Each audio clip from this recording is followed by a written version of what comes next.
नमस्कार। मैं हूं संजीव श्रीवास्तव। आप देख रहे हैं 4 PM news network.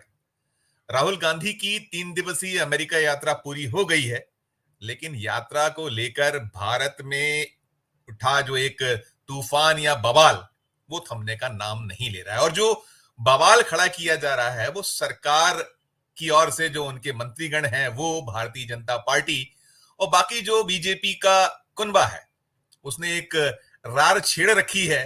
Rahul Gandhi को वो आमादा है कि उन्होंने जो कुछ वहां कहा या किया है वो सब कुछ राष्ट्र के विरोध की बातें हैं।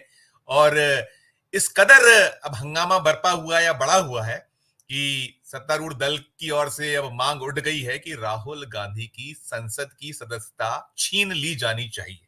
ये बयान गिरिराज सिंह की ओर से निकल कर आया है।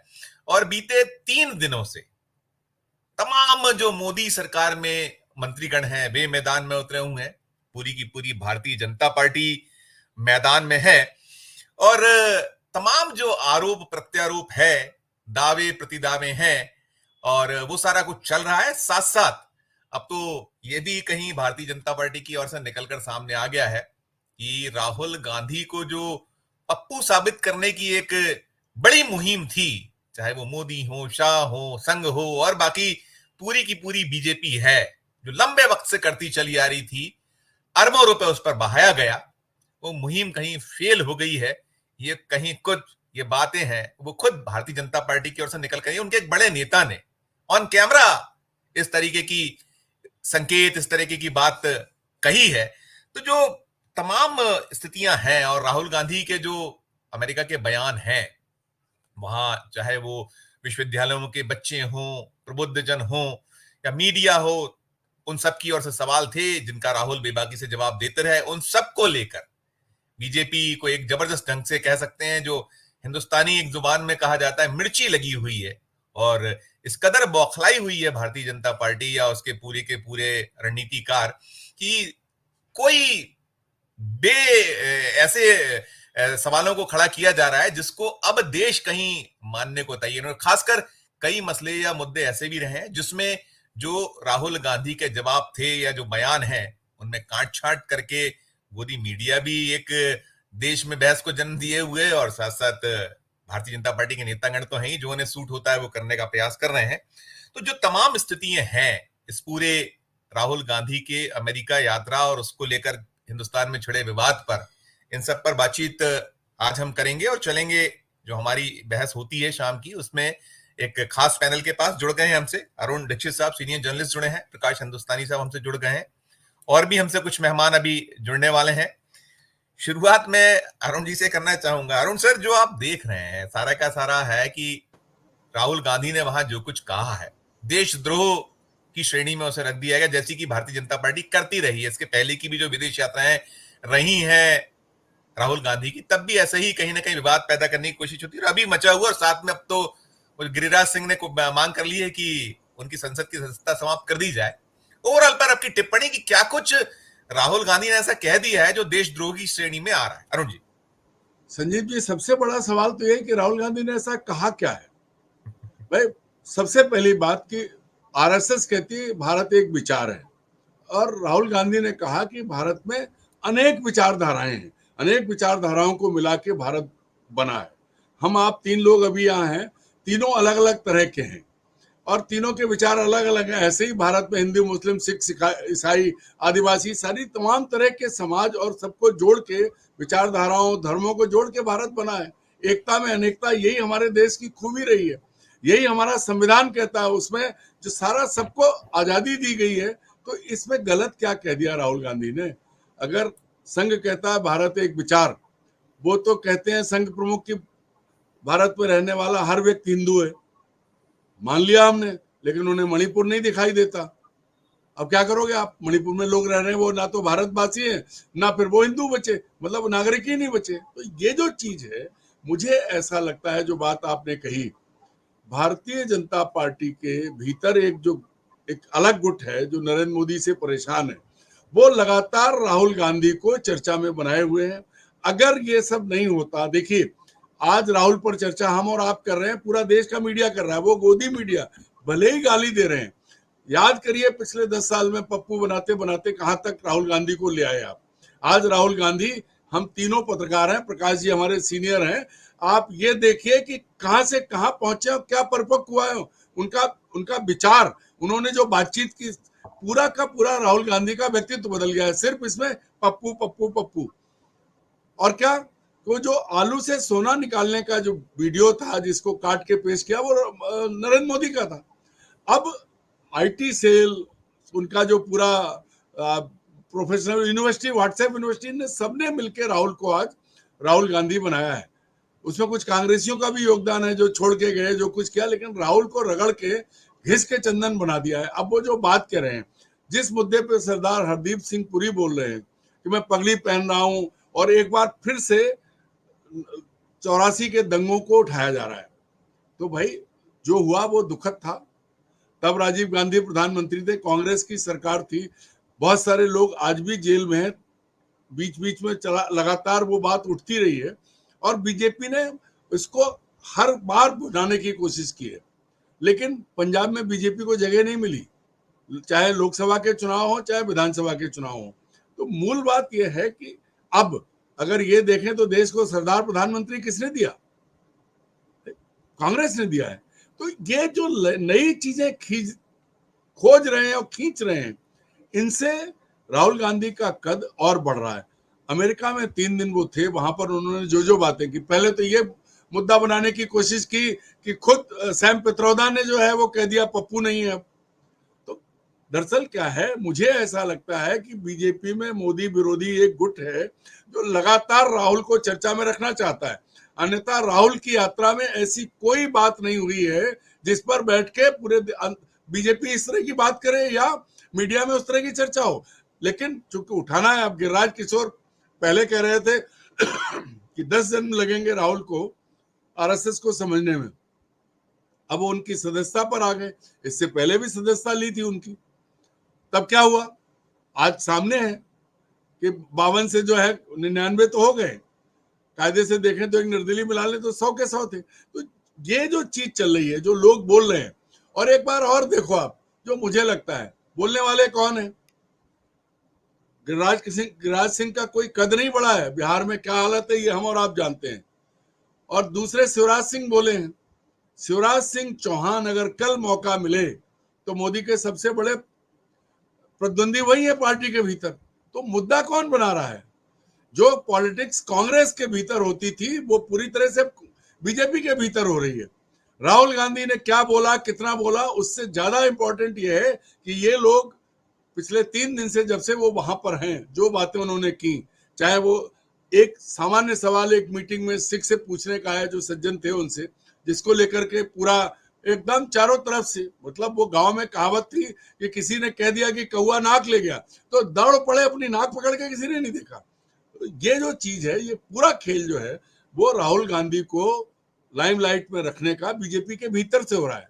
कांग्रेस का इसमें, कांग्रेस के तो लोग बात भी नहीं कर पा रहे हैं और ठीक से जवाब दे पा रहे हैं।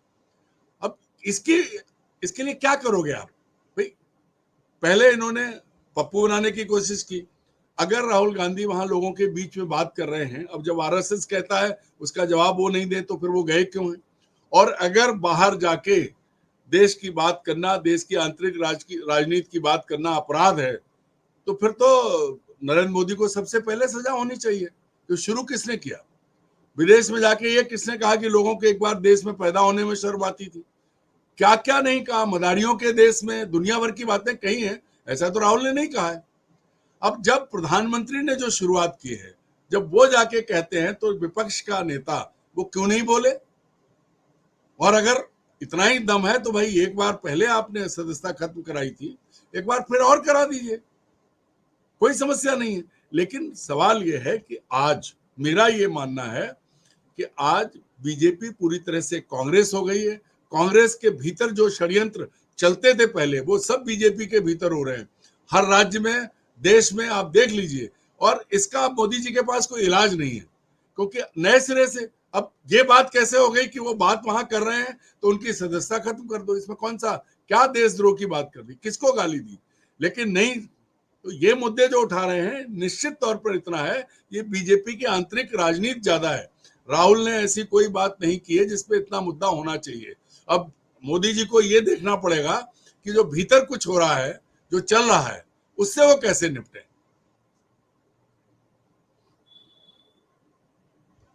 मैं आपका लौटूंगा। मैं सुनील शुक्ला साहब और राकेश अचल साहब का बहुत स्वागत करूंगा। बहुत स्वागत है सर आपका चर्चा में। और मैं प्रकाश जी के पास जाने के पहले, वो जो एक बयान है, सुधांशु त्रिवेदी ने आज एक बयान दिया है, जो भारतीय जनता पार्टी के सांसद तो हैं ही और साथ में बड़े विद्वानों की गिनती में होती है उनको। कांग्रेस तो कोर्ट में विद्वान उनको कहती है, तो उनका एक विद्वतापूर्ण एक बयान है सुनिएगा, जिसपे ये दिखता है कि कहीं ना कहीं The same thing मुहिम applies थी to बीजेपी की। राहुल गांधी फॉर कांग्रेसडम। अब यहां मैं कहना चाहूंगा कि जो बात अंकल सैम ने कही है, मैं उनकी बात से सहमत हूं। जो उनको संज्ञा दी जाती थी, अब वो नहीं है। अब वो बचकानी हरकतें नहीं कर रहे हैं, अब वो खतरनाक और शैतानी हरकतें कर रहे हैं। अब वो हर उस ताकत के साथ हैं जो भारत को कमजोर देखना चाहती है, भारत को झुका हुआ देखना चाहती है। प्रकाश सर, ये सुना आपने? मैं तो वो स्मरण होता है कि अभी प्रधानमंत्री जी ने कहा था, वो जो बाल बुद्धि शब्द का उपयोग हुआ था। भारतीय जनता पार्टी बार बार कहती है पप्पू हैं, और भी जो जो वो कह सकते हैं, मंद बुद्धि। और दूसरी तरफ यह है कि वो बहुत खतरनाक और शैतानी हरकतें कर रहे हैं, देश को कहीं एक ऐसे मोड़ पर ले जा रहे हैं जो एक चालाक खतरनाक आदमी। तो ये बड़ी एक कंट्राडिक्टरी नहीं होगी? क्या कहेंगे इस पे? और उनकी जो मुहिम थी बरसों बरस की, अरबों रुपए खर्च करे कि पप्पू बनाना था, अब मान लिया है कि वो फेल हो गई है। आपकी प्रतिक्रिया प्रकाश सर? संजीव जी और सभी साथियों को नमस्कार। दरअसल लगता है कि बीजेपी के ही कुछ लोगों ने ठान लिया है कि राहुल गांधी का कद बढ़ाया जाए। राहुल गांधी की पब्लिसिटी, राहुल गांधी के बयानों पर चर्चा, अगर बीजेपी के लोग ये नहीं करते तो शायद राहुल गांधी की विदेश यात्रा का इतना अर्थ नहीं निकलता। राहुल गांधी जब विदेश जाते हैं तो वे कहाँ जाते हैं? वे विश्वविद्यालयों में जाते हैं, अमेरिका के नेशनल प्रेस क्लब में जाते हैं, बुद्धिजीवियों से चर्चा करते हैं और उन लोगों से चर्चा करते हैं जो पूरी दुनिया में जिनकी बात सुनी जाती है और देखी जाती है, समझी जाती है कि अगर इन्होंने कहा है तो उसका कोई मायने निकलता है। तो राहुल गांधी की तरफ से जो भी इंडियन ओवरसीज कांग्रेस के नेता, शायद सैम पित्रोदा हैं ऐसा कहा जाता है, तो सैम पित्रोदा जो भी रणनीति बना रहे हैं वो बिल्कुल परफेक्ट है कि राहुल गांधी अमेरिका जाते हैं, वहां एक बयान देते हैं और पूरी बीजेपी बौखला जाती है। बीजेपी के तमाम आईटी सेल, पाईटी सेल, खाईटी सेल सब सक्रिय हो जाते हैं कि क्या करना है। तो ये तो राहुल गांधी के लिए और कांग्रेस के लिए बहुत अच्छा है और इसका कांग्रेस को स्वागत करना चाहिए कि राहुल गांधी के बयानों को लेकर इतनी बातें की जा रही है। एक किस्सा बता रहा हूँ 1 मिनट में संजीव जी। हमारे दोस्त एक चैनल में संपादक थे, 2012 और 13 की बात है। तो उन्हें चैनल के एक डायरेक्टर का फोन आया कि आपको हर घंटे 1 घंटे के बुलेटिन में 10 मिनट की खबरें नरेंद्र मोदी के बारे में चलानी है। तो हमारे एडिटर मित्र बड़े परेशान हुए। उन्होंने कहा कि उस व्यक्ति पर तो इतने आक्षेप हैं, इतने आरोप हैं, और अगर हम उनके बारे में बताना चाहेंगे तो लोग तो नेगेटिव बातें ही कहेंगे। तो उधर से डायरेक्टर महोदय ने कहा कि मैंने ये तो नहीं कहा कि आप पॉजिटिव दिखाओ, नेगेटिव दिखाओ या पॉजिटिव दिखाओ, लेकिन दिखाना चाहिए हर घंटे 10 मिनट आपको मोदी जी की शक्ल दिखानी है। मोदी जी जल्लाद हैं मुसलमानों की, यही चीजें हमारे फायदे में, और वो किया गया। और नतीजा देखिए कि नरेंद्र मोदी, जब किसी नेता ने कहा कि गुजरात का मुख्यमंत्री जल्लाद है, ये लाशों के ढेर पर कारोबार कर रहा है, तो इस सब का फायदा मोदी ने कैसे उठाया? उन्होंने कहा कि देखिए हमारी छवि कैसी बनाई गई है क्योंकि हम हिंदुओं के हित रक्षक हैं। अब वही फार्मूला अब कांग्रेस अपना रही है कि नेगेटिव पब्लिसिटी भी पब्लिसिटी नेगेटिव या पॉजिटिव नहीं होती, पब्लिसिटी होती। तो ये सारी बातें हो रही हैं। दूसरी बात यह है कि राहुल गांधी ने ऐसा कहा क्या जिस पर आक्षेप, और उनकी सदस्यता ले लीजिए। अरे भी सदस्यता ही ले रहे, उनको तो फांसी भी चढ़ा देना चाहिए। पर इस देश में कोई कानून है, संविधान है, अगर मुझे इनकी बात, मुझे सुनील शुक्ला जी की बात पसंद नहीं आई तो मैं कहूंगा सुनील शुक्ला जी को फांसी चढ़ा दो। अरे मेरे कहने पे कोई फांसी चढ़ेगा? मेरे कहने पे कोई कार्रवाई होगी? अरुण दीक्षित मुझे पसंद नहीं, इनका हेड पसंद नहीं है, इनको जेल में डाल दो तो कोई जेल में डाल देगा, कानून है। तो किसी की बात पर कौवा कान ले गया, कौवा नाक ले गया, कुछ होने वाला है नहीं। दूसरी बात यह कि बीजेपी इस खेल में अपने आप ही बीजेपी पप्पू बन रही है। अब बीजेपी के नेता पप्पू बन रहे हैं। बीजेपी के कुछ नेता अपनी वफादारी साबित करने के लिए ये लगातार साबित कर रहे हैं कि वे इस खेल में कहाँ हैं और कितने पिछड़े हुए हैं। आप ये देखिए, राहुल गांधी ने ऐसी विदेश में क्या बात कही जिस पर आपत्ति? एक भी बात कोई बता दे कि क्या आपत्ति राहुल गांधी ने? अभी अरुण जी ने कहा कि भारत संघीय गणराज्य है, राज्यों का राज्य है। अमेरिका भी वही है। दुनिया के कई देश ऐसे हैं कि हमारे देश में हजारों बोलियां हैं, सैकड़ों भाषाएं हैं, अनेक धर्म हैं, सैकड़ों जातियां हैं, अनेक राज्य इस देश में हैं और सारे लोग मिलजुल कर रहते हैं। अनेकता में एकता, यही हमारी संस्कृति की मूलभूत पहचान है, जिसके बारे में आरएसएस भी कहता है कि हाँ, हम अनेकता में एकता वाले देश हैं, हम अनेक हैं लेकिन हम एक हैं। यही तो बात राहुल गांधी ने कही। तो राहुल गांधी ने गलत बात क्या कही, इस पर आपत्ति उठाई कि राहुल गांधी ने ये एक और बात, अगर मैं कहूं कि इस देश की सरकार ठीक से काम नहीं कर रही तो इसका मतलब ये नहीं कि मैं देश के खिलाफ हूं। मैं देश की व्यवस्था में सुधार चाहता हूं। अगर मैं कहूं कि प्रधानमंत्री नरेंद्र मोदी ठीक काम नहीं कर रहे हैं तो इसका मतलब ये नहीं कि मैं देश के खिलाफ बोल रहा हूं। अगर मैं कहूं कि ये सरकार देश के खिलाफ, देश के लिए अच्छा काम नहीं कर रही तो मैं देश विरोधी कहाँ हो गया? मैं सरकार की कमी बता रहा हूं। सरकार की कमी बताना, और ये बात कभी ना भूले कोई भी व्यक्ति कि नरेंद्र मोदी पूरे भारत के प्रधानमंत्री हैं, राहुल गांधी के भी प्रधानमंत्री हैं। तो राहुल गांधी नरेंद्र मोदी के खिलाफ कोई ऐसी बात नहीं कहेंगे। मुझे एक बात राहुल गांधी की बहुत अच्छी लगी जो उन्होंने कल कही, मंगलवार को कही। राहुल गांधी ने कहा कि मैं नरेंद्र मोदी से नफरत नहीं करता। जी। कई मौके ऐसे आए जब मैंने नरेंद्र मोदी जी के प्रति सहानुभूति व्यक्त की। तो एक नेता नफरत, उन्होंने कहा कि नफरत की राजनीति कांग्रेस नहीं करती। आप देखिए, जो राहुल गांधी अपनी दादी की हत्या करने वाले के बेटे से मिलते हैं उसके प्रति भी नफरत उनके मन में नहीं। उनके पिता की हत्या करने वाली महिला से जेल में मिलते हैं। अगर राहुल गांधी और प्रियंका गांधी चाहते तो जेल में उस कथित हत्यारे को रिहा नहीं होने की छूट मिलती, रिहा नहीं होती वो, लेकिन उन्होंने आपत्ति दर्ज नहीं की। तो जो व्यक्ति इतना विशाल हृदय हो, जो अपने पिता के हत्यारे को भी माफ करने की नियत, वो तो संतत्व को प्राप्त हो गए। कोई तो मुझे थप्पड़ मार दे संजीव जी तो मैं उससे बदला लेने के लिए क्या क्या नहीं करूँ। मैं उसकी हर कोशिश करूंगा कि उसे नीचा देखने का मौका मिले। तो ये तो एक तरह से संतत्व की बात हुई। जो बायोलॉजिकल और नॉन बायोलॉजिकल व्यक्ति होने की बात माननीय प्रधानमंत्री जी करते हैं, तो हो तो कोई और रहा है। जो व्यक्ति इस तरह संतत्व को, मैं, आप ये हंस भी सकते हैं, मेरे इस कार्यक्रम के कई दर्शक हंस भी सकते हैं कि मैं क्या बात कर रहा हूँ। अगर राहुल गांधी ने ये बात कही इंदौर में एक प्रेस कॉन्फ्रेंस में कि आप जिस राहुल गांधी को देख रहे हैं, पत्रकारों से कहा था मैं वो राहुल गांधी नहीं हूं, वो राहुल गांधी अब नहीं है, वो राहुल गांधी मर चुका है। तो इस बात के सामान्य उसे शब्दों में आप नहीं देख सकते कि राहुल गांधी मर चुके तो अमेरिका में क्या राहुल गांधी का भूत गया, जैसा ओवैसी कहते हैं। तो कुछ चीजें समझने के लिए भारत की आत्मा को समझना पड़ेगा, इस देश को समझना पड़ेगा। और अगर कोई कहे कि इस देश में, हमारे भारत में तो ऐसे ऐसे साधु संत हुए जो राजाओं के सामने उनके मुंह पर उनका दिया हुआ तोहफा फेंक कर चले जाते थे और राजा उनको कुछ नहीं कहते थे, उनको नमस्कार करके अपने सिंहासन पर बैठ जाते। तो ऐसे ऐसे संत हमारे देश में। तो राहुल गांधी कोई संत है या भगवान है ये मैं बिल्कुल नहीं कह रहा हूँ।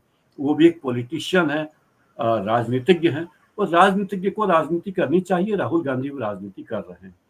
राहुल गांधी ने अगर बाहर जाकर देश की कमियां बताई, सरकार की कमियां बताई, तो इसका मतलब ये नहीं कि भारत की कमियां बता रहे हैं या देश के खिलाफ कोई बयान दे रहे हैं।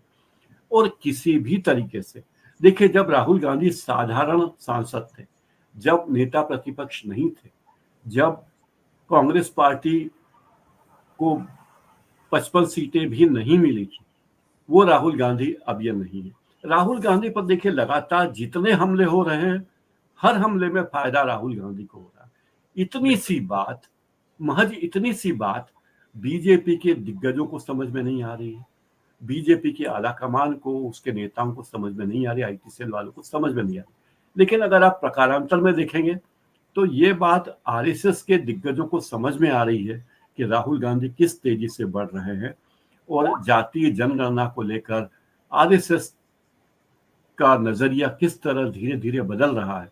और मुझे लगता है कि कोई आश्चर्य नहीं कि अगले कुछ महीनों में ही यही सरकार, यही प्रधानमंत्री घोषणा करें कि इस देश में जातीय जनगणना होगी। तो सारे नैरेटिव राहुल गांधी सेट कर रहे हैं। सरकार राहुल गांधी के नैरेटिव सेट करने में फंस रही है।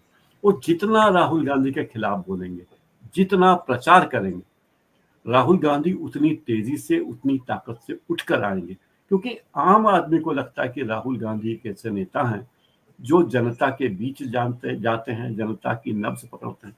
और एक बड़ा अंतर आप देखिए, जो आदमी बोलता है कि मैं तो साधु हूं, मैं तो झूला लेके चला जाऊंगा, मैं तो चाय बेचने वाला हूं, उसके शौक देखिए और उस व्यक्ति के शौक मैं देखिए। सेकंड टर्न में बहुत आपके ही साथ बड़ा हूं। है। एक एक मैं टिप्पणी यही अपनी बात लेके करता हूँ। मैं बीजेपी बस जी मैं सेकंड टर्न में आता हूँ। सुनील सर, बात वही है कि जिस तरीके से कंट्रोवर्सी क्रिएट की जाती है, आप बहुत सारी अरुण जी ने भी कही और प्रकाश जी ने बहुत उसको विस्तार से बतला दिया।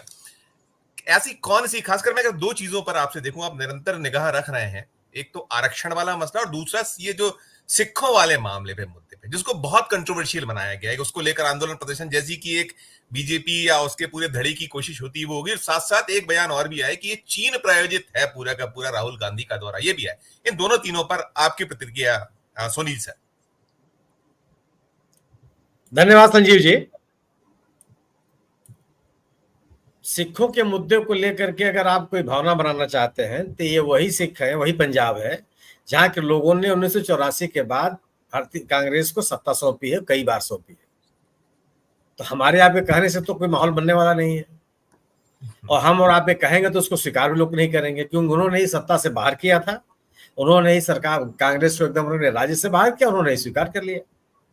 अब उनको ये देखना था किसके साथ जा सकते हैं, कौन उनके अनुकूल हो सकता है, कौन क्या हो सकता है। तो उन्होंने भारतीय जनता पार्टी को तो कभी स्वीकार नहीं किया। आज भी भारतीय जनता पार्टी को पंजाब के लोगों ने स्वीकार नहीं किया है। उनके अपने बूते, उनको चुनाव लड़ने की उनके पास ताकत ही नहीं है। अकाली दल ने साथ छोड़ दिया और आप देख लीजिए कहाँ खड़े हैं आप।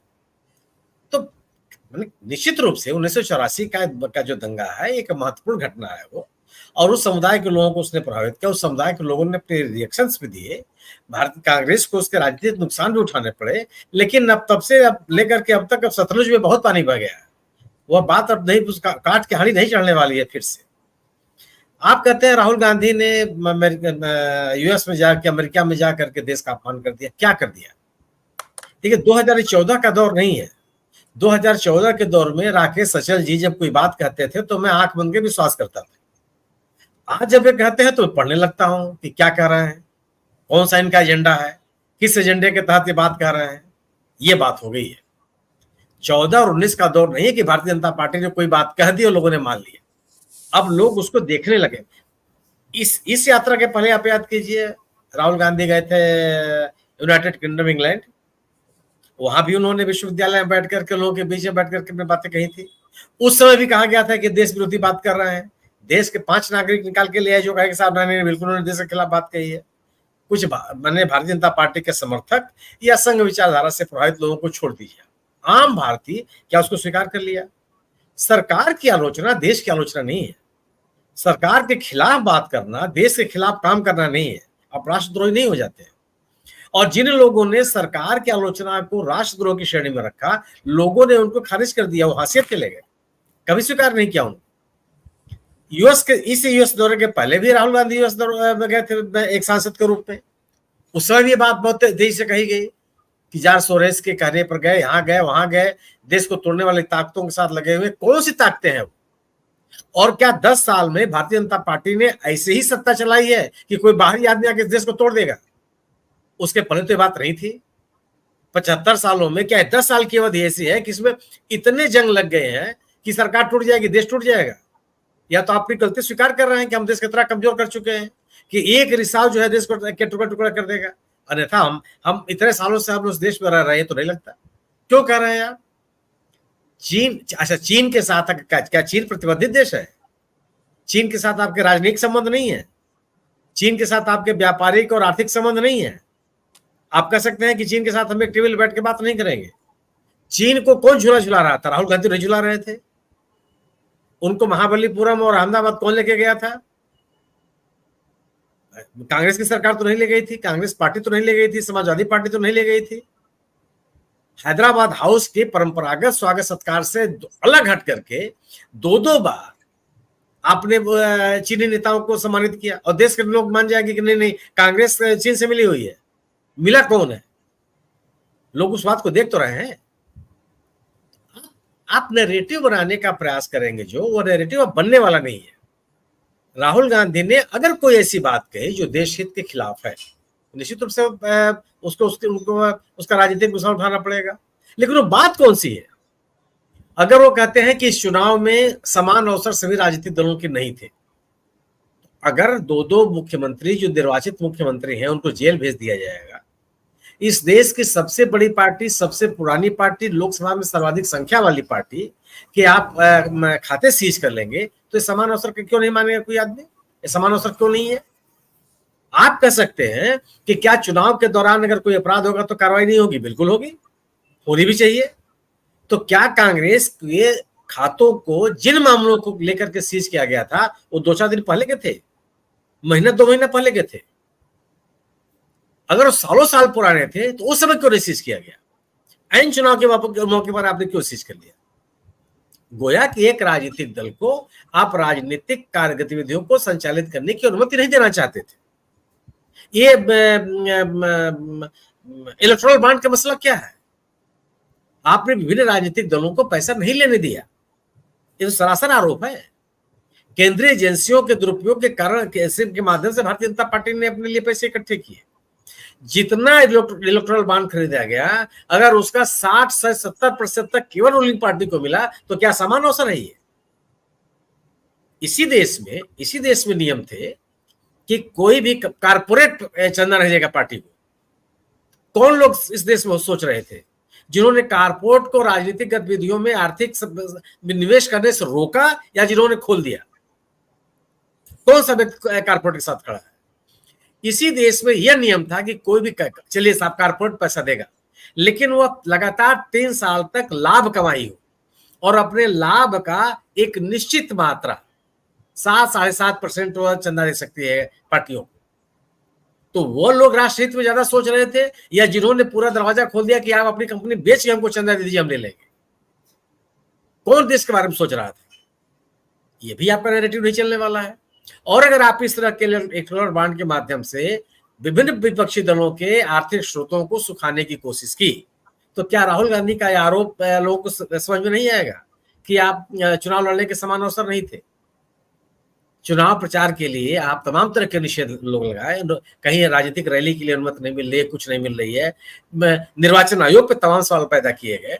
आप क्यों सरकार जवाब नहीं देती है कि गोयल साहब ने किन स्थितियों में इस्तीफा दिया?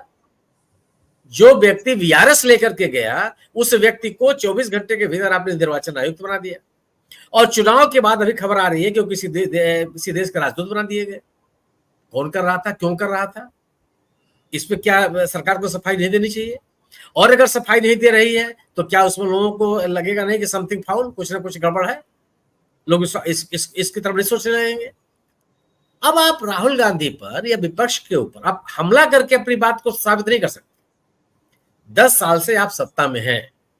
अगर राहुल गांधी इस देश को बांटना चाहते हैं, तो आपको बताना पड़ेगा कि इस देश को बांधे रखने के लिए आप क्या कर रहे हैं।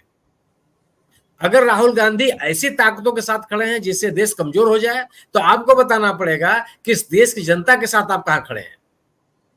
अगर आप राहुल गांधी के ऊपर आर्थिक अनियमितताओं का आरोप लगा रहे हैं, तो आपको बताना पड़ेगा कि आप प्रो कारपोरेट नहीं है, आपको अपनी बात करनी पड़ेगी। राहुल गांधी, सोनिया गांधी और अखिलेश यादव और सिद्धारमैया, ममता बनर्जी की आलोचना से काम नहीं चलने वाला। अब आपको अपनी बात करनी पड़ेगी। और अगर आप मणिपुर के मामले में नहीं बोलेंगे, और कोलकाता में आप जुलूस निकालेंगे तब भी आपकी बात प्रभावशाली नहीं रह जाएगी। बिल्कुल। अगर आप इस देश में एक तरह के मसलों पर समान दृष्टिकोण नहीं रखते, एक तरह का राजनीतिक अप्रोच नहीं रखते हैं, तो लोग आपके साथ नहीं खड़े होने वाले हैं।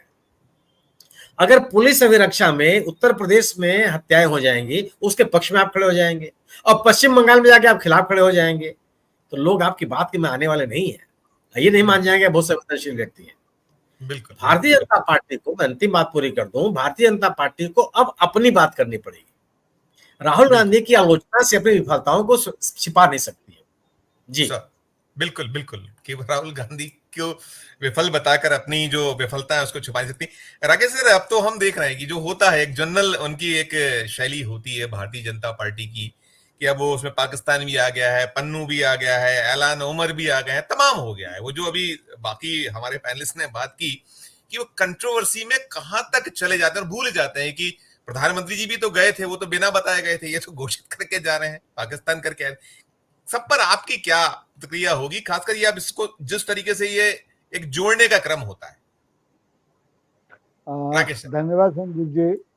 देखिए, अभी सभी वरिष्ठ साथियों ने सारे जो कौन हो सकते थे उन पर बात कर ली, लेकिन एक चीज छूट रही थी, वो मैं बोलता हूँ कि प्लीज। भारतीय जनता पार्टी के बड़े नेता से लेके और आरएसएस का जो शाखा मृग होता है, जो प्रशिक्षु कार्यकर्ता होता है, उसने भी शायद हमारे हिंदी की और संस्कृत की सूक्तियों को पढ़ा नहीं है। जबकि हम लोग तो बचपन में पढ़े थे कि स्वदेशे पूज्यते राजा विद्वान सर्वत्र पूज्यते।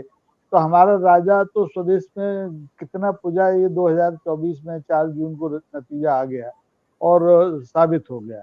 अब विद्वान की बात है, तो वो बेचारा अगर अमेरिका में बोल रहा है और वहां सुना जा रहा है और उसकी प्रतिध्वनि से आप डरे हुए हैं, तो कोई उसका इलाज किसी लुकमान के पास नहीं है। राहुल गांधी पहली बार अमेरिका नहीं गए। राहुल गांधी लगातार अमेरिका जाते रहे हैं, जब उनकी कोई हैसियत नहीं थी तब भी, और आज जबकि वो लोकसभा में प्रतिपक्ष के नेता हैं तब भी। और वो उन सब मुद्दों पर, जिन सब मुद्दों पर हमारे देश के प्रधानमंत्री को अपनी विदेश यात्राओं में लोगों के प्रश्नों के उत्तर देना चाहिए, उन सारे प्रश्नों के उत्तर वो खुले मंचों पर दे रहे हैं, छात्रों के बीच दे रहे हैं, व्यापारियों के बीच दे रहे हैं, एकेडमिक्स फील्ड में दे रहे हैं, पत्रकारों के प्रेस क्लब में दे रहे हैं। और जिन्हें उत्तर देना चाहिए वो कभी उत्तर ना देश के भीतर देते हैं ना देश के बाहर देते हैं। राहुल गांधी एलओपी के नेता बनने के बाद पहली बार विदेश यात्रा पर गए हैं, और हमारे माननीय प्रधानमंत्री तीसरी बार बनने के बाद 5 देशों की यात्रा पर हो आए। उन्होंने इस देश की छवि बनाने के लिए क्या किया, कौन सा भाषण दिया जिसको लेकर के हम आज बैठ के जिक्र करें। उन्होंने तो अपने हर भाषण में लगातार कांग्रेस को गए हुए सत्ता से कितने बरस हो गए, 10 साल से तो आप भी लगातार सत्ता में हैं, लगातार कांग्रेस का भूत उन्हें सताता रहता है। और जब भी वो विदेश जाते हैं तो कहते हैं सारा कूड़ा, सारा करकट जो फैलाया हुआ है कांग्रेस का, सब कुछ तो हमने अच्छा किया है। तो आप जब अपने जांग उघाड़ते हैं देश की राजनीति की, तो आप देश की छवि बना रहे होते हैं। और प्रतिपक्ष का नेता जो कह रहा है कि लोकतंत्र में प्रतिपक्ष का नेता जनता की आवाज है, वो अगर कुछ कहता है तो आपको बहुत देसी भाषा में कहेंगे मिर्च लग जाती है। अरे भाई, मिर्ची खाना सीखो, मिर्ची पचाना सीखो। राहुल गांधी ने पिछले 2 साल में इस देश की राजनीति में जो रंग भरे हैं, वो रंग पिछले 10 साल की राजनीति पर भारी पड़ रहे हैं। और आज स्थिति है, अभी सुधांशु का, आप त्रिवेदी जी का आप सुना ही रहे थे एक बयान छोटा सा, कि उन्होंने मान लिया कि अब ये पप्पू तो है नहीं, पुराना वाला पप्पू नहीं है, चालाक चतुर हो गया, शैतान हो गया है। और शैतान कौन सा? इनकी दृष्टि वाला वो शैतान है जो मक्का में जाके लोग पत्थर फेंकते हैं जिस शैतान को, उसको ये शैतान मान के चल रहे हैं। जबकि जनता उन पर फूट बरसा रही है, लगातार उनकी जो जनग्राह्यता है, स्वीकार्यता है, वो बढ़ रही है। और अब चूंकि इस समय देश में 2 ऐसे विधानसभा चुनाव हो रहे हैं जो बहुत संवेदनशील और बहुत महत्वपूर्ण है भारतीय जनता पार्टी के भावी भविष्य के लिए, इसलिए वो भयभीत हैं कि राहुल ने जाके अमेरिका में क्या कह दिया। राहुल की यात्रा को चीन प्रायोजित बताना ही भारतीय जनता पार्टी की नासमझी का सबसे बड़ा उदाहरण है। अगर चीन को ये दौरा प्रायोजित करना होता और सरकार के खिलाफ ही कोई बात कहलानी होती तो वो अपने यहाँ बुला लेती ना, संघाई में और बीजिंग में। वो काहे को उनसे कहते कि आप डेलास चले जाओ, न्यूयॉर्क चले जाओ। तो ये सब क्या है, डरे हुए लोग हैं। भारतीय जनता पार्टी पिछली बार सत्ता में जरूर आ गई है, लेकिन इतनी भयभीत है कि उसे सपने में भी राहुल गांधी दिखते हैं और जागते में तो दिखाई ही देते हैं। तो अब इसका कोई इलाज नहीं है। राहुल गांधी बार बार विदेश जाएंगे और भारत की छवि बनाएंगे। कारण ये है कि उनके पास तो एक लंबी विरासत है। आपके पास तो चाय बेचने से लेकर अभी तक जो कुछ है वो सब देश ने देख लिया है, लेकिन उनके पास पीढ़ियां हैं, एक के बाद एक 3-4 पीढ़ियों का राजनीतिक तजुर्बा है। इस देश के निर्माण में उनकी भागीदारी है, त्याग है, बलिदान है। आपके पास चूंकि दिखाने के लिए कुछ नहीं है, कहने के लिए कुछ नहीं है, और 10 साल में आपने दुनिया में ये दिखा दिया कि आप यूक्रेन के लिए मध्यस्थता के लिए उतावले हैं, लेकिन मणिपुर को 2-1.5 साल हो गए उसको जलने से बचाने की क्षमता, कुवत आपके अंदर नहीं है। तो इन भयभीत और आतंकित लोगों की प्रतिक्रिया पर हम लोगों को बहुत ज्यादा चर्चा नहीं करनी चाहिए। इनकी चर्चा से ही राहुल का कल्याण हो रहा है, उनकी पार्टी का कल्याण हो रहा है और इस देश के लोकतंत्र का कल्याण हो रहा है। जी बिल्कुल बिल्कुल सही आप कह रहे हैं अरुण सर। एक चीज और भी हुई है, बाकी तो है जो मतलब कहते हैं ना, घर से भी जो चीजें उठती हैं, कई बार सवाल ऐसा लगता है, आप जब कहते हैं उंगली उठा रहे तो बाकी उंगली आपकी तरफ होती हैं। हम आज देख रहे थे कि आज दो चीजें बड़ी दिलचस्प सी दिखी। एक तो राहुल गांधी की डिग्री की बात भारतीय जनता पार्टी की ओर से हुई, फिर दूसरा ये भी सवाल उठा कि उन्हें देश के विश्वविद्यालय, देश के जो शैक्षणिक संस्थान है या प्रबुद्धजन है, वो क्यों नहीं बुलाते हैं, विदेशी क्यों उनको बार बार बुलाता है। तो कहीं ये डिग्री की बात तो खुद मोदी जी को लेकर जब बार बार बात होती रही कि वो अपनी डिग्री दिखाएं या उनकी शैक्षणिक योग्यता क्या है, कैसे देखा जाए ये, इसको क्या ये भी बीजेपी का क्या दिवालिया, जो मानसिक दिवालियापन है क्या है, इसको कैसे देखिए, क्या कहिएगा अरुण सर? अनम्यूट कीजिएगा, अनम्यूट कीजिएगा, अनम्यूट कीजिएगा, अनम्यूट कीजिएगा। जो बात पहले सुनील जी ने कही और बाद में राकेश जी ने कही, और जो आप कह रहे हैं, सबसे बड़ी बात यह है कि आदमी जिस स्तर का होता है वो उसी स्तर के लोगों के बीच में जाता है। राहुल गांधी अब तक जहां भी गए हैं वो उस क्राउड के, चाहे स्टूडेंट्स के बीच में गए हैं, एक कम्युनिटी जो वहां पर जो एक क्लास कम्युनिटी है, राहुल गांधी ने कभी पैसे देके इवेंट मैनेजमेंट नहीं करवाया। राहुल गांधी यूक्रेन में भी, पोलैंड में भी जो है गुजराती गरबा हो रहा है, प्रधानमंत्री जा रहे हैं। तो ये क्या है, चूंकि दरअसल क्या है कि एक पढ़ा लिखा आदमी और एक अनपढ़ आदमी, सबके अपने दायरे होते हैं। अब राहुल गांधी पढ़े लिखे हैं, तभी तो वो छात्रों के बीच में जाके और उनके सवालों का जवाब दे रहे हैं। पूरी दुनिया देख रही है, जहां भी वो बोले हैं हर मुद्दे पर उन्होंने गंभीरता से बात की है। लेकिन आप याद कर दिए महामानव को, अविनाशी को, कहां बोले? अब लेटेस्ट ब्रुनोई और सिंगापुर छोड़ देते हैं, यूक्रेन जिसकी मध्यस्थता करने को लालायित है, राकेश भाई ने कहा, उसके प्रधानमंत्री ने कितना मजाक उड़ाया। हालांकि वो मस्खरा है, लेकिन उसने कहा कि पुतिन से ज्यादा चिंता तो नरेंद्र मोदी को है समझौता कराने की। अब वो अच्छा हुआ उसने ये नहीं कहा कि मणिपुर नहीं देखे, यहाँ काहे को आ गए, क्योंकि बुलाया तो नहीं था किसी ने। अब ये जो बात है, और दूसरी बात राकेश जी ने कही कि वो चाय का इतिहास, अरे भाई सब झूठा है ना, तो दुकान थी वहां, रेलवे स्टेशन ही नहीं था। झूठ बोलने की जो आदत है, हर चीज झूठी। जितनी बातें कही हैं उन्होंने आज तक कैमरे पे, उनका सबका झूठ सामने आ चुका है। अब प्रधानमंत्री के पास कोई उपाय नहीं बचा। लेटेस्ट जो हुआ आप देखिए, जब नेशनल कॉन्फ्रेंस और कांग्रेस का समझौता कश्मीर में हुआ, पूरी बीजेपी दौड़ पड़ी एकदम। तो सवाल यह है कि यही नेशनल कॉन्फ्रेंस बीजेपी की, वाजपेयी जी की सरकार में भी थी। और वो छोड़ दीजिए केंद्र को, आप महबूबा मुफ्ती के साथ कैसे बैठे थे जाके, आप उनकी सरकार में कैसे शामिल हुए? दरअसल समस्या ये है कि ये जो बीजेपी के लोग और खासतौर पर संघ के लोग, जो बात राकेश भाई ने कही, संघ के लोग हैं क्या, आप और हम सब देख रहे हैं कौन कितना पढ़ा लिखा। अब आप देखिए, जेएनयू में संघ पहुंचा, इनके पास योग्य विद्वान कौन है? एक शिक्षा मंत्री कह रहा है कि कोलंबस ने भारत की खोज नहीं की। तो अब क्या करोगे आप? ये जो चीज है, जैसे ठीक वैसे ही कि जैसे वो बादलों की ओट में, राडार में जहाज छुप जाता है, ये देश का प्रधानमंत्री कहता है, तो क्या करोगे आप? भाई जो है, जो जैसा है, जैसा रहेगा उसका स्तर वैसा ही होने वाला है। हम नहीं कहते थे, लगातार कहा जाता था अनपढ़ों का समूह है संघ। ये बात आमतौर पर कही जाती रही, शाखाएं होती हैं, जाते हैं, देशभक्ति के गीत गाते हैं। लेकिन बौद्धिक स्तर पर क्या है संघ के पास? एक गुरुजी की किताब, एक उपाध्याय जी का दर्शन, इसके आगे क्या है? और उसी में घूमते रहते हैं। मैं कहता हूं कि आज अगर राहुल गांधी इतने ही बुरे लग रहे हैं तो नरेंद्र मोदी बैठे सामने, एक बार अपने देश की तो परंपरा है, शास्त्रार्थ कर ले, आमने सामने बैठ के कर ले।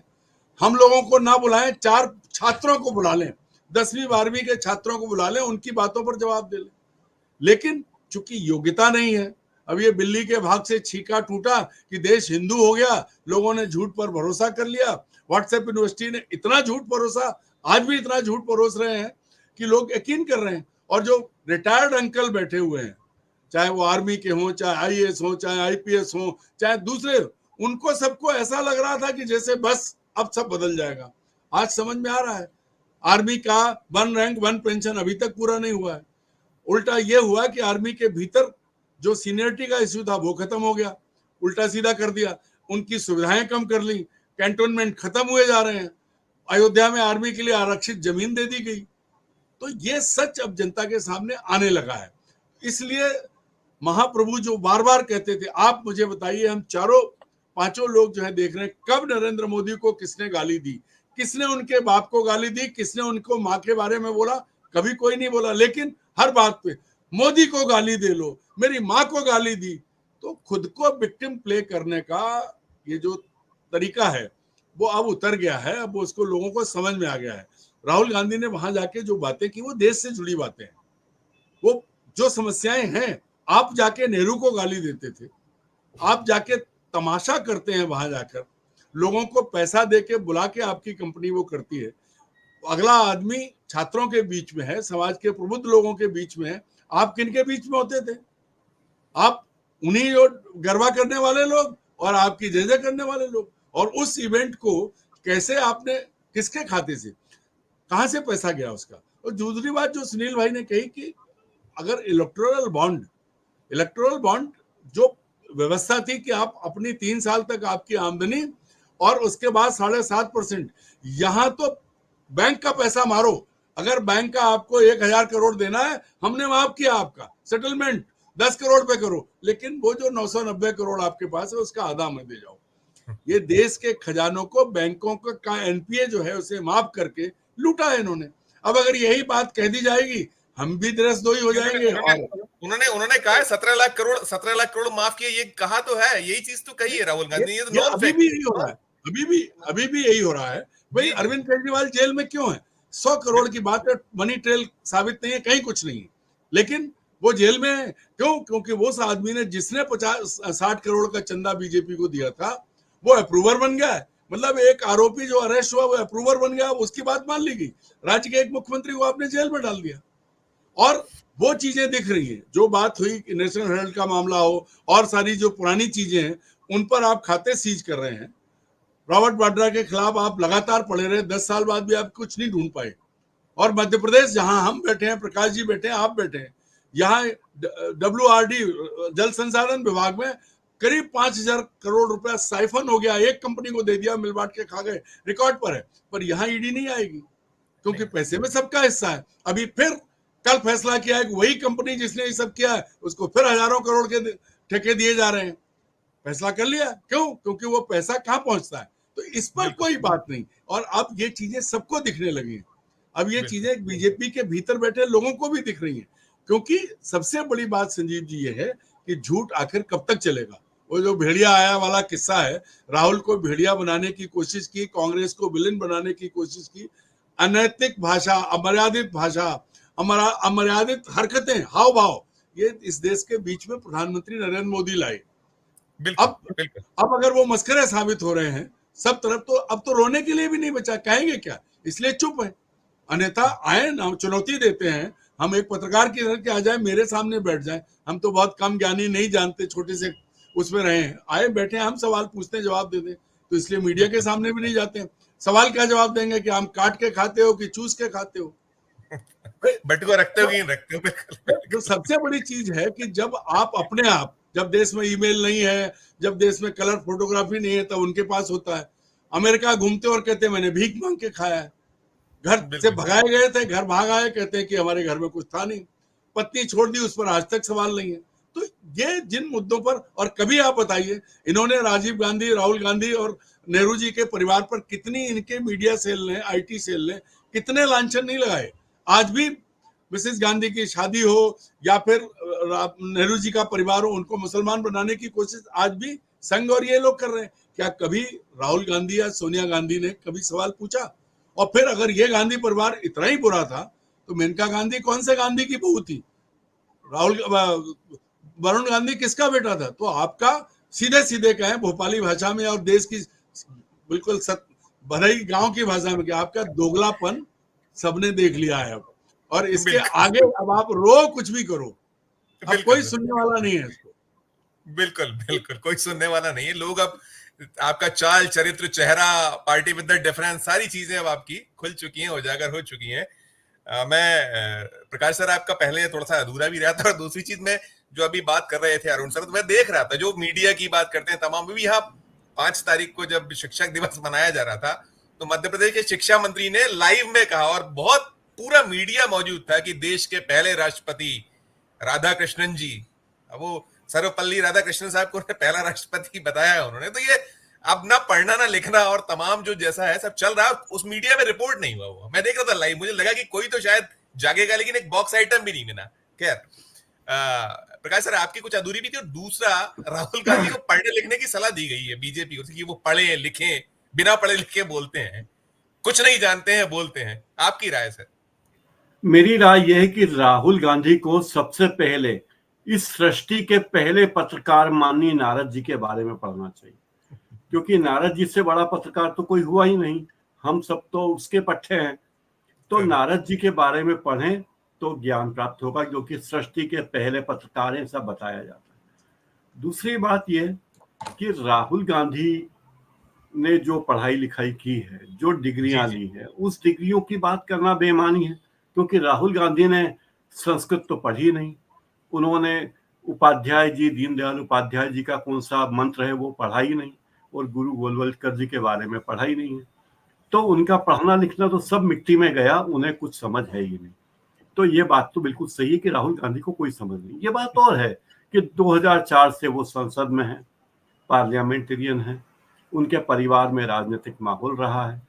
वो 2004 में चाहते तो मंत्री बन सकते थे, और अगर प्रधानमंत्री भी बन जाते 2009 तक तो कोई आश्चर्य नहीं होता, लेकिन वो नहीं बने, क्योंकि उनमें समझ नहीं थी, ये इसलिए वो नहीं बने। जिनको समझ थी वो तो पहली बार विधायक बने और मुख्यमंत्री बन गए, पहली बार सांसद बने और प्राइम मिनिस्टर बन गए। तो ये समझ राहुल गांधी में नहीं है, ये बात तो तय है। दूसरी बात है कि राहुल गांधी कितने नासमझ आदमी हैं। देखिए किससे मिलते हैं, फेरी वाले से मिल लेते हैं, जोमेटो वालों डिलीवरी बॉय से मिल लेते हैं, गैरेज में जाके आदमी से बात कर लेते हैं, नाई की दुकान में जाके। एक व्यक्ति जिसके परिवार में एक से अधिक, यानी पिता, दादी, परनाना प्रधानमंत्री रहा, वो एक साधारण नाई की दुकान में जाके बाल कटवा लेता है, एक मोची की दुकान पे जाके जूते सी लेता है। तो ये सब नादानी ही तो है, क्योंकि हमारे प्रधानमंत्री तो किसी से सीधे मुंह बात भी नहीं करते, यहाँ तक कि सांसदों तक से बात नहीं करते। अपने इलाके के सांसदों से पूछ लीजिए कि कितनी बार उनकी प्रधानमंत्री से 1-to-1 बात हुई। अभी कंगना रनौत से भी एक पत्रकार ने पूछा था कि आपकी तो मुलाकात होती होगी प्रधानमंत्री जी से, तो उन्होंने कहा नहीं, अभी तक मेरी उनसे बातचीत नहीं हुई। यानी एक तरफ वो महामानव है जिनको अपने सांसदों से भी बात करने का वक्त नहीं है, एक तरफ वो व्यक्ति है जो आम आदमी से बात कर सकते। तो ये अंतर तो है, और लोग इस बात को समझ रहे हैं। दूसरी बात ये कि जो प्रचार तंत्र है वो बेनकाब हो गया है, और राहुल गांधी ने जो तरीका अपनाया है वो गोदी मीडिया के हजारों, लाखों, हजारों करोड़ रुपए खर्च करने के बाद, करोड़ों रुपए खर्च करने के बाद भी वो अचीव नहीं है, क्योंकि अब गोदी मीडिया की विश्वसनीयता चली गई। तो राहुल गांधी विदेश में जाके क्या बोलते हैं, कैसे बोलते हैं, किससे बोलते हैं, तो भाई राहुल गांधी अगर एलिट क्लास के लोग हैं, विदेशी विश्वविद्यालयों में जाते हैं, तो हमारे प्रधानमंत्री जाके मोची से बात कर लें उसके घर पे बिना किसी तैयारी के, किसी नाई से बात कर लें, किसी जोमेटो डिलीवरी बॉय से कर लें, रेलवे के कुलियों से बात कर लें, गैंगमैन से बात कर लें, उनकी समस्याएं पूछ लें, तो इतना ही काफी होगा। ये अपेक्षा आम आदमी नहीं करता कि प्रधानमंत्री जी उनसे मिलेंगे और उनकी समस्या अगले दिन हल हो जाएगी। लेकिन जो सहानुभूतिपूर्ण नजरिया प्रधानमंत्री का होना चाहिए वो लोगों को लगता है कि प्रधानमंत्री जी के मन में नहीं है। और अगर अंबानी के परिवार में शादी होती है या अडानी के यहाँ कोई कार्यक्रम होता है तो प्रधानमंत्री जी वक्त निकाल लेते हैं। मणिपुर जाने का वक्त उनको नहीं मिलता, लेकिन ये बात सही कि यूक्रेन और रूस का युद्ध रोकने की चिंता उन्हें बहुत ज्यादा है। ऐसी ही चिंता हमारे ट्रंप साहब को भी है, जिन्होंने बड़ी लंबी चर्चा आज भारतीय समय के हिसाब से आज कमला हैरिस से। आप कभी कल्पना कर सकते हैं कि भारत में कभी दो धुर विरोधी नेता इस तरह हाथ मिलाएं, बातें करें और देश के बारे में बात करें, दुनिया के बारे में बात करें? ये बात नहीं। तो मुझे लगता है राहुल गांधी ने ठीक ठाक नैरेटिव सेट किया है। अब उस नैरेटिव तक पहुंचना बीजेपी के किसी भी नेता के लिए, न केवल नरेंद्र मोदी जी के लिए, किसी और, क्योंकि प्रधानमंत्री की अपनी मजबूरियां हैं। प्रधानमंत्री उस आजादी से जाकर लोगों से नहीं मिल सकते जिस तरह राहुल गांधी मिल सकते हैं, ये बात सही है। लेकिन ये बात भी सही है कि जब प्रधानमंत्री विदेश जाते हैं तो पूरा दूतावास उनके सेवा में लगा होता है, काफी फंड होता है प्रधानमंत्री के कार्यक्रम को आहूत करने के लिए। तो राहुल गांधी के कार्यक्रम बिना फंड के हैं और उन्होंने इशारा जरूर किया अमेरिका में कि हमारे फंड रोके गए, हमारे खाते बेंच सील किए गए, हमारे पास हमारे नेताओं को ट्रांसपोर्टेशन तक के लिए पैसे नहीं थे, लेकिन फिर भी हमने अपनी स्थिति को सुधारा है। तो मुझे लगता है कि हालात, कांग्रेस का जितना प्रचार बीजेपी कर रही है और बीजेपी ना समझी में कर रही है, ऐसा तो हो नहीं सकता। तो जैसा कि अरुण जी ने कहा था कि हो सकता है कि बीजेपी में अमित शाह जी और मोदी जी के कुछ शुभचिंतक हों जो ये काम बड़े श्रद्धा से कर रहे हैं, तो वे कर रहे हैं और अब आने वाले चुनाव देखने वाले होंगे। राजीव, संजीव जी। बिल्कुल बिल्कुल, आप ठीक कह रहे हैं। प्रकाश भाई, ये तो महामानव जो है बिना विधायक बने मुख्यमंत्री बन गए थे। ये जब पहली बार मुख्यमंत्री बने थे तब विधायक भी नहीं थे। हाँ बिल्कुल। और पहली बार विधायक बने फिर और मुख्यमंत्री बन गए। मतलब विधानसभा में गए और मुख्यमंत्री, संसद में गए और प्रधानमंत्री। बिल्कुल। तो ये सौभाग्य इस देश में किसी को नहीं मिला, एक भी व्यक्ति को ये सौभाग्य नहीं मिला जो हमारे माननीय प्रधानमंत्री जी को मिला।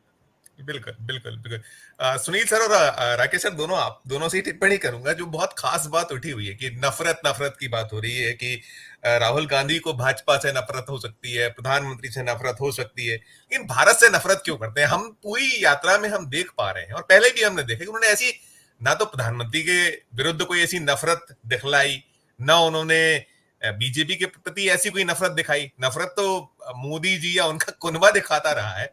इस पर क्या कहिएगा आप? और दूसरा जो अभी कह रहे थे प्रकाश भाई ने एक खास जो बात करी थी कि इन लोग जो जिस तरीके से टर्न डाउन होते हैं वो अब चलने वाला नहीं। तो सब पर आपकी प्रतिक्रिया, आपकी टिप्पणी दोनों की।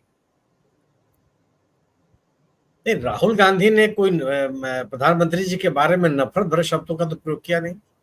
ये तो नहीं कहा कि मैं उनकी शक्ल नहीं देखना चाहता। उन्होंने कहा नहीं कि प्रधानमंत्री बने हैं तो देश का बहुत बड़ा अभिशाप है। वो एक राजनीतिक लड़ाई उनसे लड़ रहा है। उन्होंने राहुल गांधी का तो ये मैं स्टेटमेंट सुना, उन्होंने कई मौके पर मुझे इनके साथ सहानुभूति होती है। ये बात मैं जरूर सुना उनको कहते हुए। कोई भी इस देश का नागरिक अपने प्रधानमंत्री से नफरत कैसे, विरोध करना नफरत करना थोड़े है। हम उनके राजनीतिक विरोधी हैं, उन्होंने कभी छुपाया भी नहीं। उन्होंने कहा कि इनकी जो विचारधारा है, जो संघ की विचारधारा है, जो आरएसएस का काम करने का तरीका है, उससे मैं सहमत है, उद्देशित में नहीं है। राहुल गांधी ने तो ही बात कही ना। क्या यह कहना भी राष्ट्रद्रोह है? तो फिर जितने लोग रहे, सरदार वल्लभ भाई पटेल के ऊपर सबसे पहले होना चाहिए कि उन्होंने प्रतिबंध लगा दिया था संगठन के ऊपर, गृह मंत्री के रूप में। आप कहिए क्यों राष्ट्रद्रोही है? आप इस तरह का नैरेटिव बनाना चाहते हैं, लेकिन वो नैरेटिव बनने वाला नहीं है।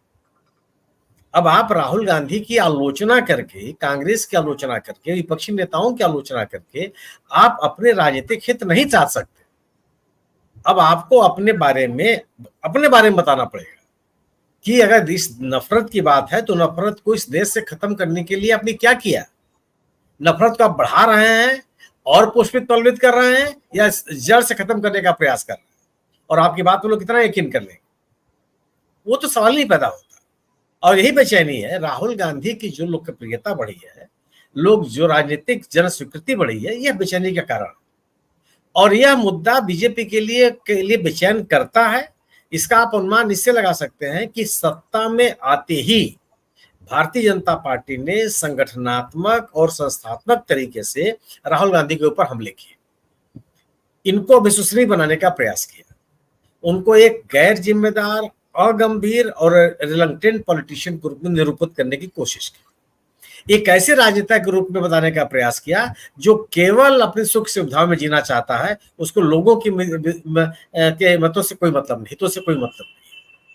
यह नैरेटिव लंबे पैमाने पे चला, बड़े व्यापक पैमाने पे चला और बाकायदे सुव्यवस्थित तरीके से चला। वो फिर लोग क्यों चला रहे थे? आपने यह अभियान तो सोनिया गांधी के बारे में नहीं चलाया, आपने ये अभियान पवन खेड़ा के बारे में नहीं चलाया, आपने ये अभियान सिद्धारमैया के बारे में नहीं चलाया, ये अभियान आप दिग्विजय सिंह के बारे में तो नहीं चलाए, राहुल गांधी को आपने टारगेट किया। वजह केवल ये थी कि अगर इस नेता की विश्वसनीयता बनी रही या बन गई या दोबारा से आ गया तो सबसे बड़ी चुनौती हो जाएगी, और ये हो गया।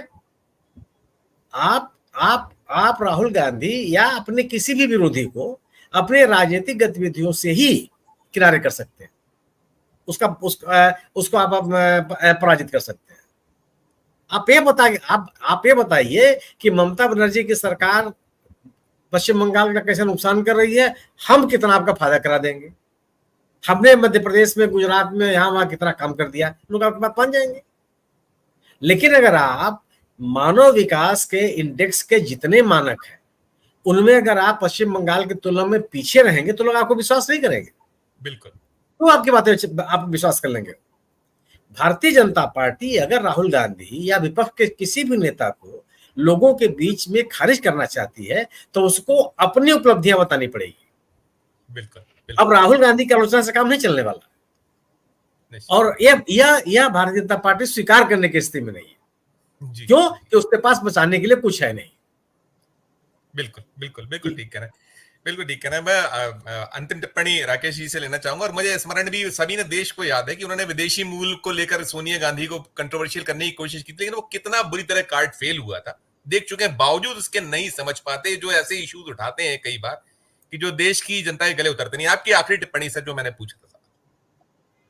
देखिए संजीव भाई, आपने जो सवाल किया वो तो अब बहुत पुराना हो गया है। जी ये जी, नहीं मैंने तो जस्ट वो आपने कहा कि सोनिया गांधी के खिलाफ नहीं खड़े हुए थे खड़े, लेकिन वो उनको कैसी मुक्की खानी पड़ी थी। जी, विदेशी मूल के मामले में तो शरद पवार की क्या स्थिति क्योंकि आज हुई भी वो सलाह सबको मालूम दी गई कि इटली चले जाएं, वो सब छोड़ छाड़ के। राहुल गांधी से कहा गया आज भारतीय जनता पार्टी नहीं, वो इसलिए सलाह दी गई कि उनके पास जो पासपोर्ट है उसमें किसी भी देश में जाने में प्रतिबंध नहीं है। माननीय अपना गरेवान में झांकना भूल जाते हैं कि ये वही अमेरिका है जिस अमेरिका ने आपको तब तक पासपोर्ट नहीं दिया था जब तक आप प्रधानमंत्री इस देश के नहीं बने थे। आपका पासपोर्ट खारिज कर दिया था, और अब तो सिर्फ एक ही उम्मीद बची है। देखिए अमेरिका में ये हिंदुस्तान में और दुनिया में शायद पहली बार हुआ था कि हिंदुस्तान का कोई प्रधानमंत्री अमेरिका के किसी राष्ट्रपति के चुनाव में परोक्ष रूप से चुनाव प्रचार के लिए गया हो। संयोग से जब पिछला ट्रंप का चुनाव था, मैं अमेरिका में था, वहां के लोगों को अपने प्रधानमंत्री पर हंसते हुए देख के मुझे भी लज्जा आती थी, लेकिन मैं कुछ कर नहीं सकता था। आज स्थिति ये है कि प्रधानमंत्री जी उसी ट्रंप के साथ फिर से खड़े होना चाहते हैं जो जिसके समर्थक अमेरिका की संसद पर चढ़कर हंगामा कर चुके हैं। उनका बूता चले तो वो हिंदुस्तान की संसद पे भी ऐसे ही कब्जा कर देते। लेकिन यहाँ जो है जनादेश बहुत अलग तरह का होता है, और वो रोक देता है, आपके पाँव को खींच लेता है, आपकी कॉलर पकड़ सकता है और 240 पे आपको लाके टिका देता है, 370 का सपना आपका चकनाचूर कर देता है।